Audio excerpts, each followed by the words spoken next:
اهلا بمتابعين رونيتا من كل مكان. اتمنى تكونوا بخير وباحسن حال. زي ما تعودنا دايما بنتكلم في السلسلة الحلقات بتاعتنا عن يوميات في حياة المصريين القدماء وعن اشياء خاصة بالحضارة المصرية القديمة. فاحنا النهاردة بنتكلم عن يوم او مناسبة مهمة جدا عند المصريين القدماء، واليوم ده كان اسمه يوم شم النسيم.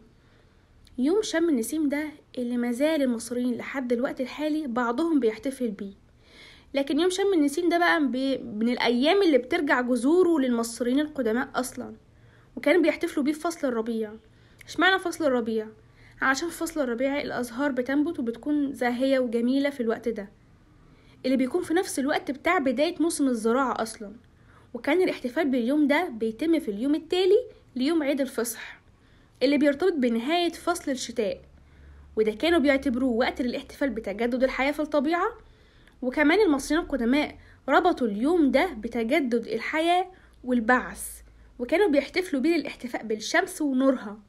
من هنا بقى كان بيعتبر المعبود رع هو مصدر الحياة والطاقة عند المصريين القدماء. وكان الاحتفال بيشمل إقامة طقوس دينية وفلكية، فكانوا بيخرجوا للحدائق والحقول وبيحتفلوا بقى ازاي؟ بيتناولوا الأطعمة التقليدية زي الأسماك والخضروات والفواكه، بالإضافة طبعا لأهم حاجة تلوين البيض وتبادل الهدايا. أما بالنسبة للعادات المرتبطة بيوم شم النسيم فهنلاقي إن هي استمرت لآلاف السنين لحد يومنا ده، بدليل إن المصريين بيحتفلوا بيه في فصل الربيع من خلال تناول السمك المملح اللي بيسموه دلوقتي الفسيخ، والبيض الملون والخضروات. إذا كان يوم شم النسيم عند المصريين القدماء مناسبة بيعبروا بيها عن الفرح والاحتفال بتجدد الحياة والطبيعة بعد ما فصل الشتاء بينتهي.